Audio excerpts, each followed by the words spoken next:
History Spotlight, brought to you by HEC Media and the Missouri Historical Society. Hello, I'm Dr. Jody Sowell, president of the Missouri Historical Society in St. Louis, and this is History Spotlight. Public historian Cicely Hunter introduces us to two African-American St. Louis war heroes. At the intersection of war, valor, patriotism, and race, we can tell the story of two Black veterans that lived here in St. Louis, Private Udell Chambers as well as Staff Sergeant Dierother Brown. Staff Sergeant Dierother Brown was actually born to Mr. and Mrs. A. James Brown in February of 1944. He actually attended Vashon High School. He played on the basketball team as well as was a part of the Red Cross Committee.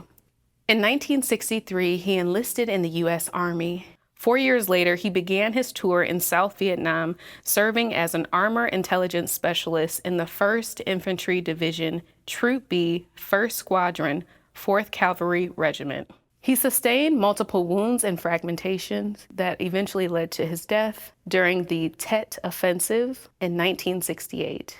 His remains were then gathered and brought back to St. Louis, where he was then interned and laid to rest. For his war effort and valor, he received the Purple Heart, the Silver Star Medal, and the Bronze Star Medal.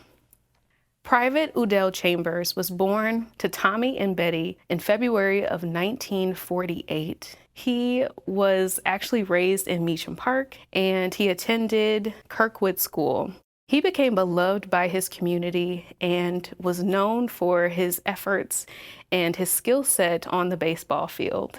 After high school in 1966, he would go on to actually participate in the Atlanta Brave minor leagues baseball team, where he played for 2 seasons. In 1967 season with the Lexington Braves, he hit 12 home runs, stole 28 bases, and had a .325 batting average.